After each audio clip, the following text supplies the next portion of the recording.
A paz do Senhor, irmãos, que bom nós estarmos juntos mais uma vez. Eu sou o pastor Emerson e é sempre bom ter você aqui conosco na nossa Escola Bíblica Online. Nós já estamos na lição de número 6 e eu quero agradecer muito você que já é matriculado na nossa escola dominical. Você já assinou a sua matrícula quando você clicou ali no botãozinho inscrever. Então agora vai lá no joinha, vai no like, no gostei, certo? E deixa ali a sua presença reservada. É sempre importante para nós sabermos que você está assistindo às nossas aulas.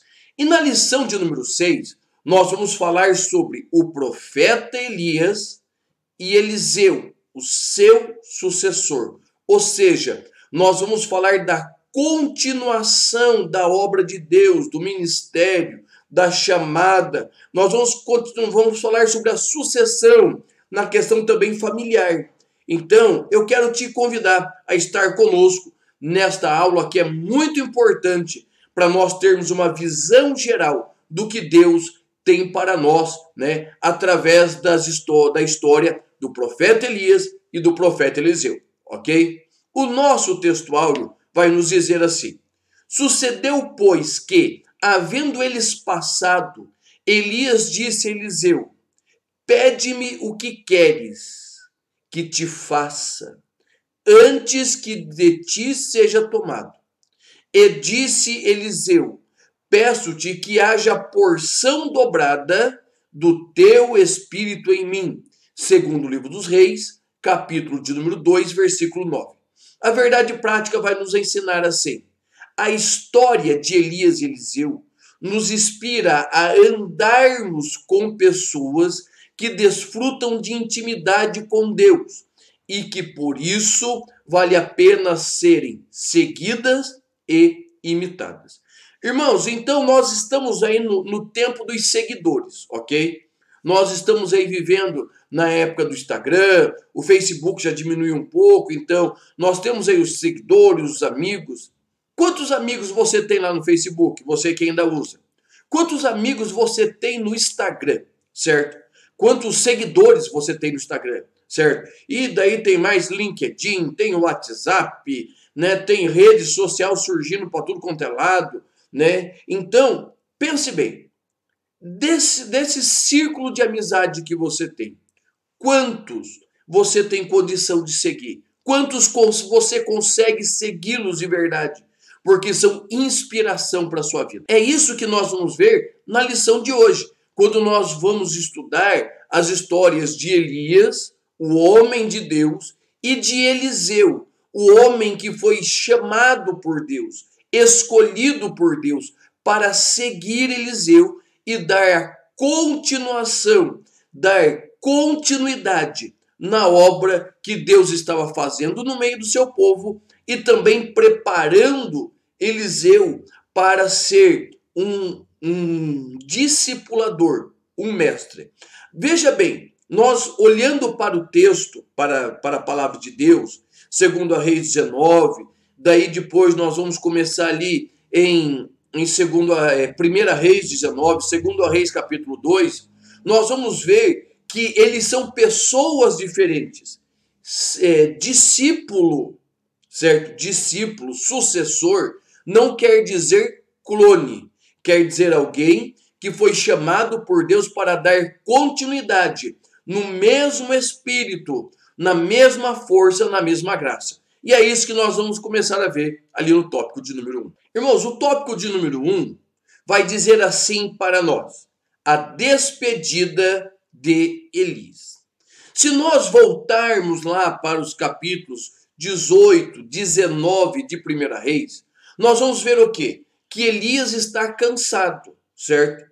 Elias está abatido espiritualmente, abatido fisicamente, emocionalmente. Por quê? Porque os embates, as lutas que nós passamos, eles nos afetam em todas as nossas áreas da vida. Tá? É importante nós lembrarmos que o ser humano, eu, você, nós somos tritocômicos. Nós somos divididos em 3 partes distintas e de igual valor dentro de nós. Nós somos corpo, que é essa carcaça. Nós somos alma, que é centro do nosso espírito, é centro das nossas emoções. e nós somos espírito, que é o nosso relacionamento com Deus, que é ativado a partir do momento da conversão. E essas três áreas, elas se alegram, se entristecem e se cansam. Tá? Eu tenho um vídeo, vou deixar aqui em cima, que vai falar sobre tricotomia, certo? Do homem e também de Deus, ok? Então eu vou deixar ali, segue lá, você vai assistir e vai ter uma boa noção. E sendo dessa forma, o homem tritocômico, ele também se abate. Veja bem, nós nos frustramos, certo? Frustração é emoção, vai para a alma, certo? O cansaço do trabalho, a fadiga, vai para o corpo. E as tristezas, de muitas vezes, igual a semelhança de Elias, derrotou os profetas de Baal, a chuva desceu e Jezabel começou a persegui-lo. São tristezas no espírito. Nós também nos cansamos, nos entristecemos espiritualmente. E o ministério de Elias está de tal maneira cansado que Elias vai pedir a morte, certo? Ele vai pedir a morte. Isso não quer dizer que ele estava desistindo do seu ministério, estava desistindo da sua vida. Mas era o grito da alma de um homem de Deus, do espírito de um homem de Deus, já cansado de tantos embates.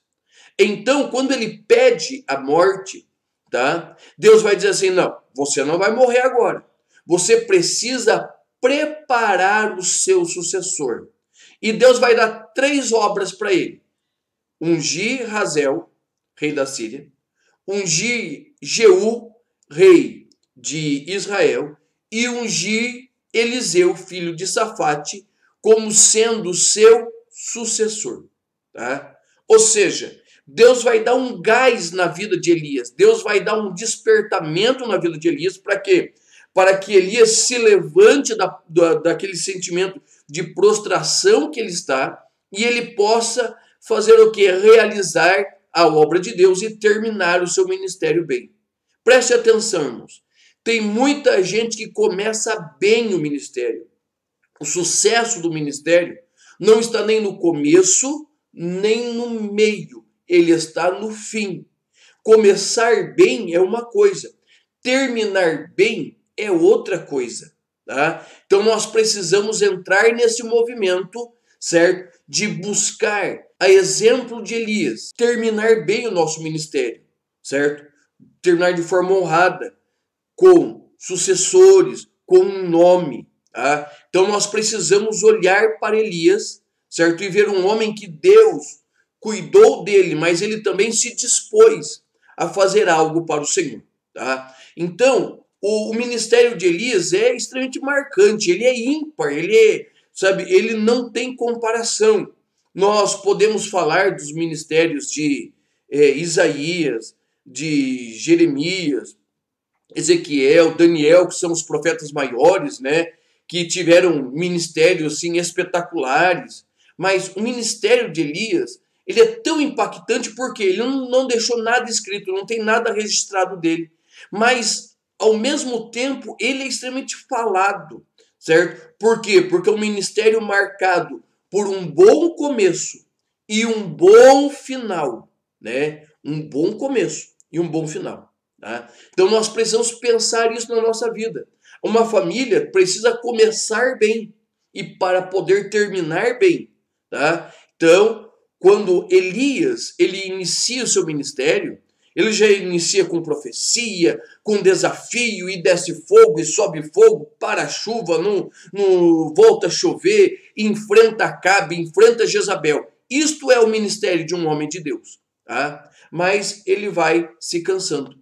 Tá? Ele vai se abatendo. Ele é um homem extremamente usado por Deus. Ele é um homem de um ministério marcante. O segundo subtópico vai dizer assim, um profeta com grandeza de alma. Tá? Ele vai voltar a aparecer no cenário bíblico, literalmente. Ele vai voltar no Monte da Transfiguração. Aonde? Juntamente com quem? Juntamente com Moisés. Certo? Moisés representa a lei. Elias vai representar os profetas.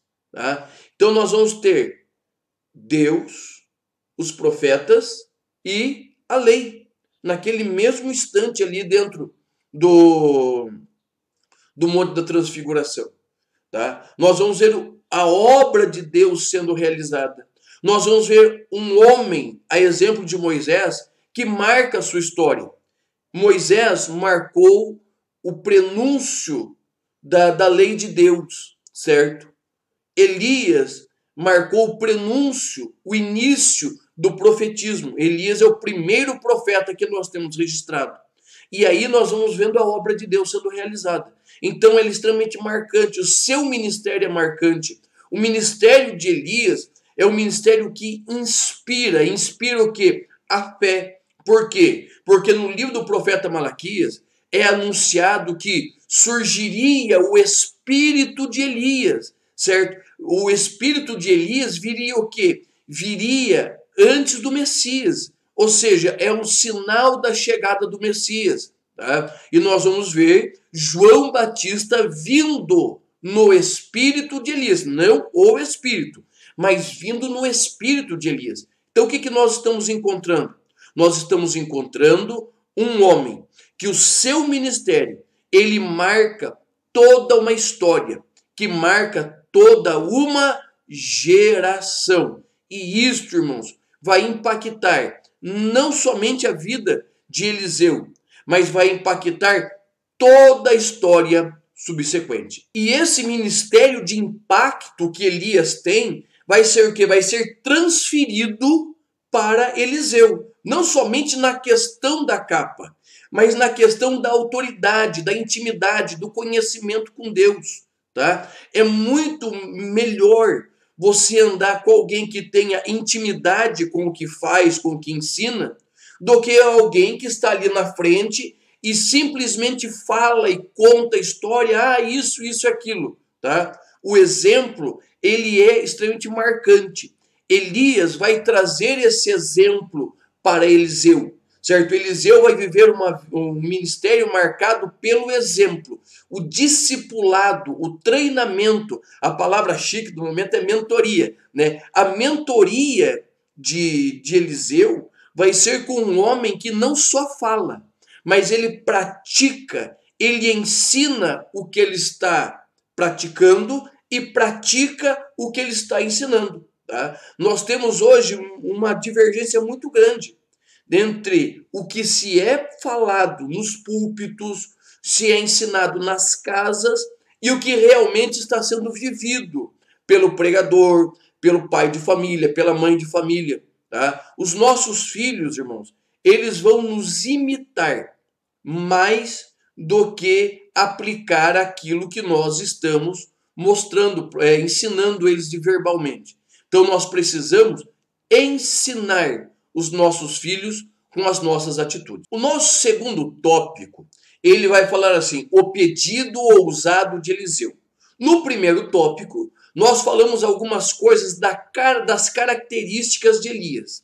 Agora nós vamos abordar essas características de Eliseu, certo? E o primeiro subtópico ali está dizendo assim, a fidelidade de Eliseu.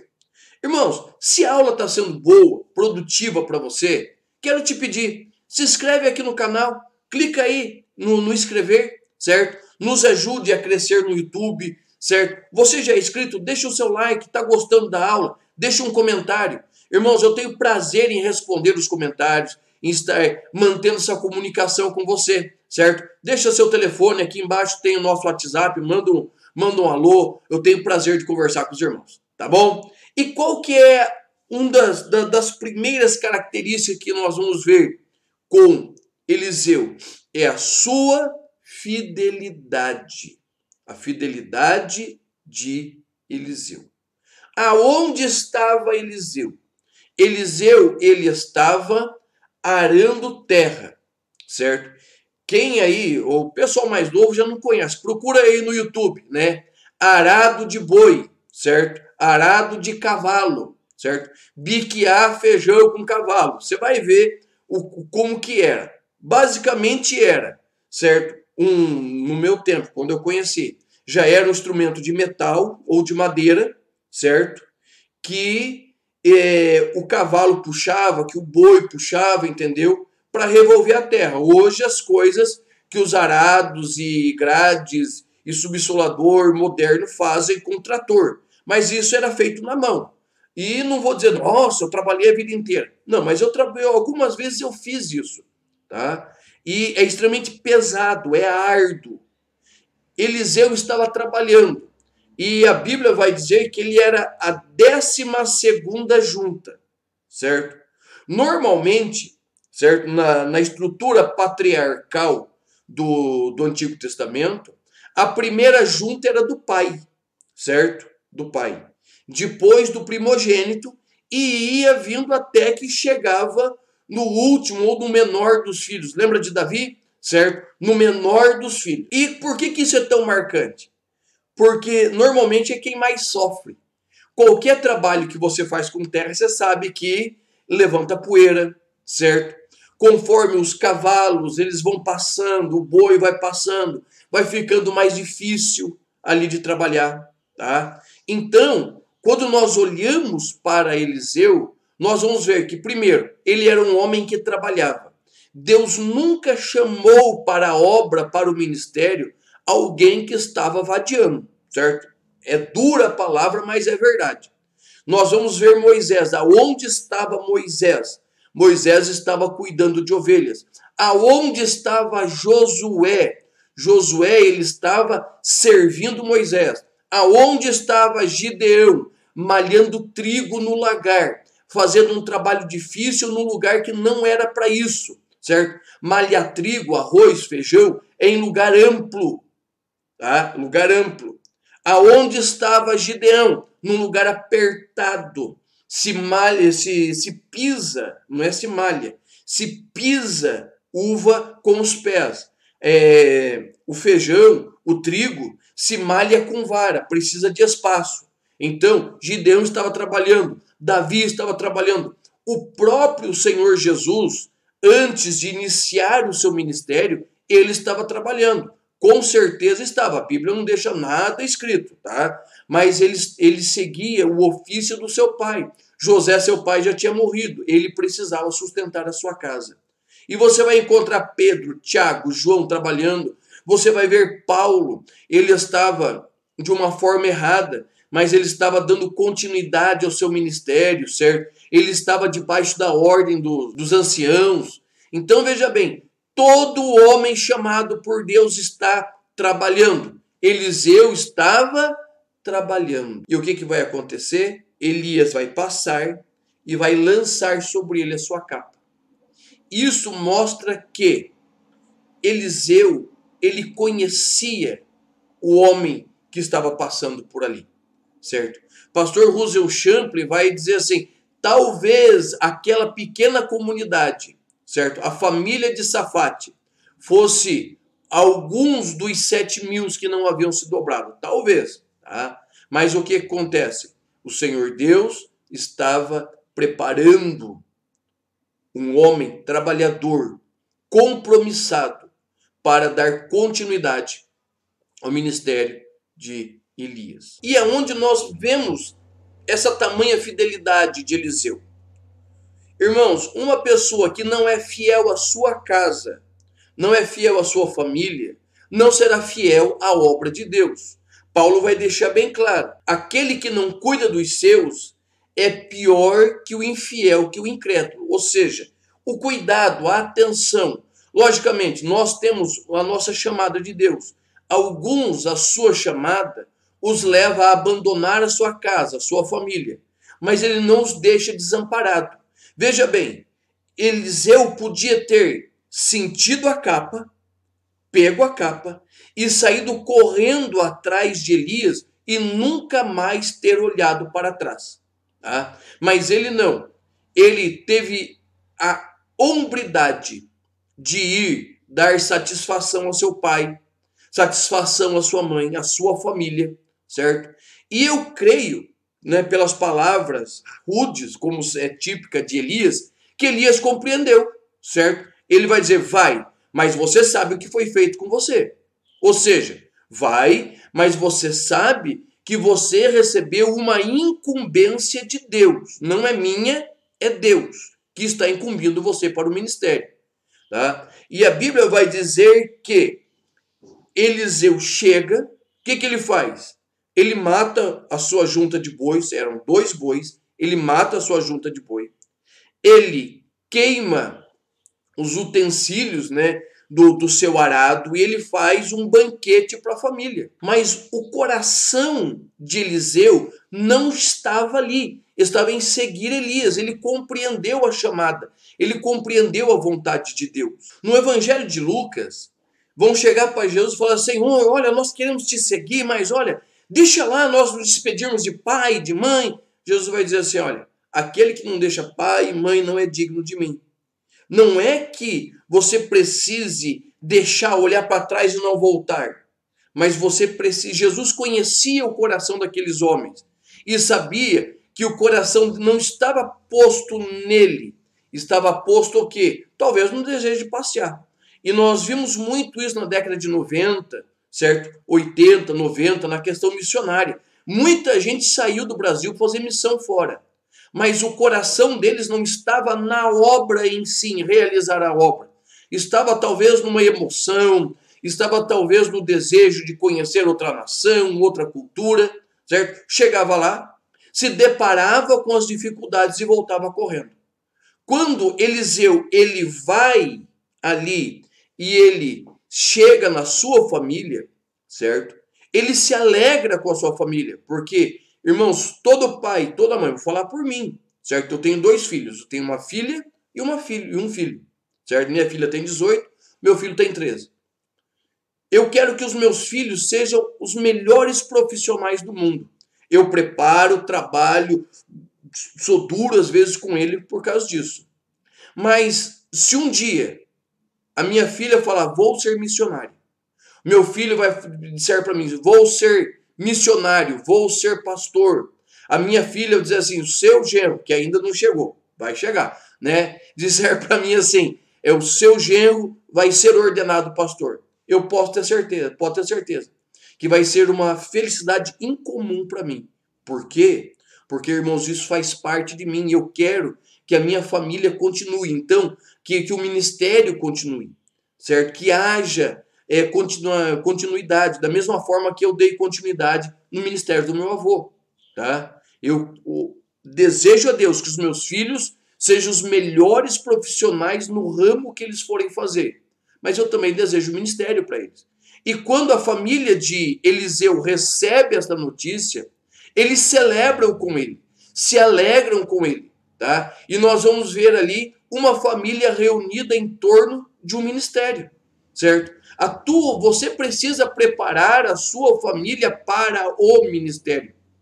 Talvez os teus filhos nunca sejam pastores, missionários, missionárias, mas talvez sejam os melhores porteiros, os melhores diáconos, presbíteros, professores da escola dominical. Nós precisamos, irmãos, na igreja também, preparar essa sucessão e se alegrar quando alguém está se despontando para o ministério, tá? Tem muitos lugares que não existe essa possibilidade de crescimento ministerial, existe um grupinho fechado, eu conheço igrejas assim, certo? Que toda vez que alguém começa a despontar, ele é tesourado, tá? Agora, quando Eliseu volta para a sua família e conta o que está acontecendo, a sua família se alegra. E a fidelidade de Eliseu com a sua família vai ser refletida na sua fidelidade para com Eliseu. Então preste atenção, certo? Olhe para a sua família. Se você não for fiel à sua família, você não será fiel em nada do ministério. O segredo de Eliseu está exatamente nesse ponto, que ele era fiel à sua família. E esta fidelidade é refletida na continuação do seu ministério. E quando chega lá na frente e Eliseu pede a Elias a porção dobrada, é o nosso segundo subtópico, é porque a vida de Elias é tão impactante em Eliseu que Eliseu quer continuar esse ministério e progredir nesse ministério, né? Como nós já falamos, as características de Elias e Eliseus, as características, né, pessoais, psicológicas, emocionais são diferentes. Eles são homens diferentes. Mas eles têm o quê? O mesmo princípio. E os princípios morais, espirituais, éticos de Elias são transportados para Eliseu. Quando Eliseu pede porção dobrada do espírito de Elias, não está falando da questão de poder simplesmente. Não, eu quero ser 2 vezes mais forte que você. Não. Ele está falando desta questão de continuar o ministério, mas com uma maior eficácia. Por exemplo, Elias treinou quantos para a sucessão? Elias treinou 1. Nós vamos ver que Eliseu, ele está presente na escola dos profetas, certo? Que ele vai ter um sucessor também, que não vai ser tão bom, né? Vai ser Geazi, né? Que não vai, mas outros vão ali aprendendo com ele, tá? Então, nós vemos o quê? Que Elias é uma inspiração na vida de Eliseu. E agora deixa eu perguntar para você, quem te inspira?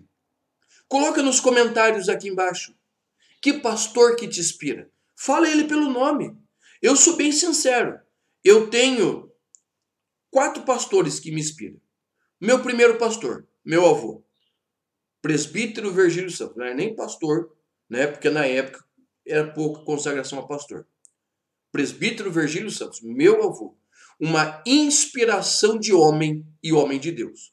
Segundo, pastor Cristóvão Lazarotto, que foi o pastor que me colocou no ministério, certo? Me colocou no ministério, me levou, certo, a amar cada vez mais o ministério, certo? O pastor Cristóvão tinha paciência comigo, né? Jovem, todo, e ele aquela paciência, aquele cuidado, me ensinando no ministério. Uma vez ele falou assim para mim, eu já atendia ponto de culto, eu devia ter 19, 20 anos, eu já atendia ponto de culto, fazia todas essas correrias, aquela coisa, e um dia ele falou assim, irmão Emerson, eu tinha uma igreja por mão cuidar, mas eu estava orando e pensei assim, se eu colocar ele lá, eu vou matar o ministério dele.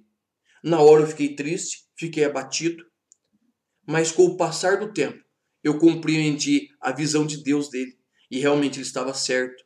Daí eu tenho o pastor Natanael Santos, um homem dedicado à palavra e o fervor pentecostal. Tá? Eu tenho o pastor Sérgio Silva, que me trouxe para o ministério de tempo integral. Pastor Edis Polini, que é onde eu congrego agora, que é um homem de uma lisura é um homem íntegro, dedicado à palavra. Ou seja, são pessoas que nos inspiram a ser melhores. Né? Tem outros homens, pastor Urias, é um pastor amigo meu, que de uma simplicidade, mas que ele ama as ovelhas. Isso nos inspira. São pastores que me inspiram.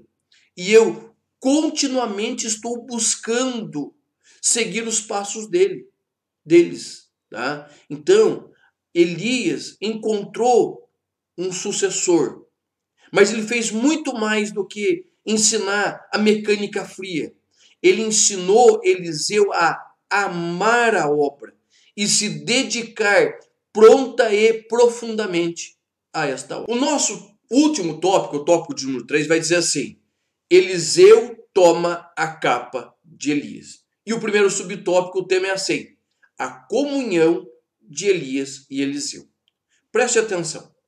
A comunhão deles era tamanha que Eliseu faz um pedido, o pedido é monumental, ou seja, eu quero porção dobrada do seu espírito. E a resposta de Elias, certo? É uma resposta que vai pegar Eliseu e vai fazê-lo ficar mais atento ainda. Vai dizer assim, não, eu não posso fazer nada, mas se você vir, a hora que eu de ti for tomado, será concedido. Tá?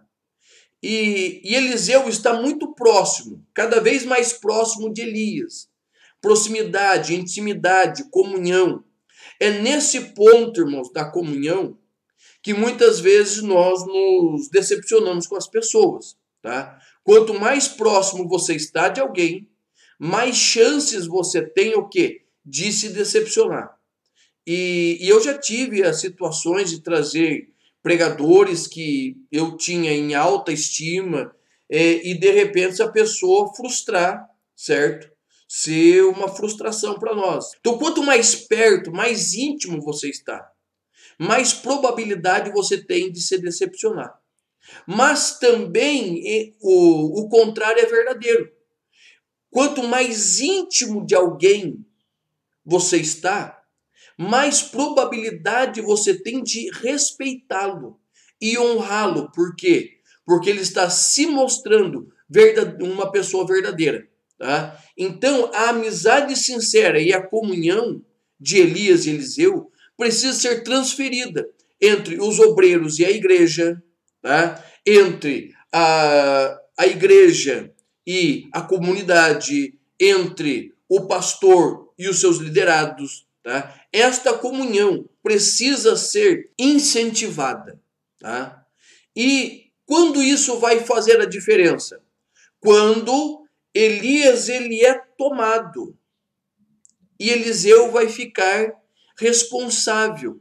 E a capa de Eliseu vem e recai sobre Elias. Por quê? Porque Elias se mostrou alguém digno de dar continuidade, continuação ao ministério deste homem de Deus chamado Elias. Tá? Eliseu, a capa de Elias, ela era uma capa comum, não tinha nada místico nela.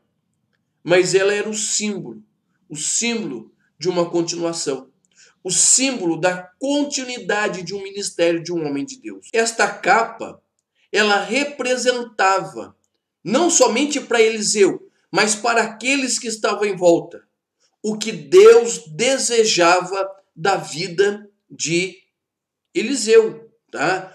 Então, essa continuidade. E nós precisamos pensar nisso, irmãos. O que nós estamos deixando? Não vamos falar de capa. Vamos falar de legado. O que o teu ministério está deixando para as próximas gerações? O que você está fazendo pelas próximas? Você está treinando alguém? Você está puxando alguém para perto de você para continuar ensinando ele, para que ele possa suceder você? Esta é a ideia da lição de número 6. O profeta Elias e Eliseu, seu sucessor. Nós, irmãos, precisamos ter em mente que, no meu caso, eu tenho 23 anos. 23 anos, eu tenho 43 anos. Daqui a 25, 30 anos, certo? O meu ministério, eu não vou ter a mesma força. Eu não vou ter a mesma energia. Ou seja, eu preciso preparar aqueles que daqui a 15 anos vão estar andando lado a lado comigo. Que daqui a 25 anos já estarão me ultrapassando. Para quê? Para que a obra de Deus não pare. E a pregação simples e genuína do Evangelho continue. Então, irmãos, que Deus te abençoe. Que você possa honrar aqueles que você sucedeu. E você também possa preparar bons sucessores. Deus te abençoe, em nome de Jesus.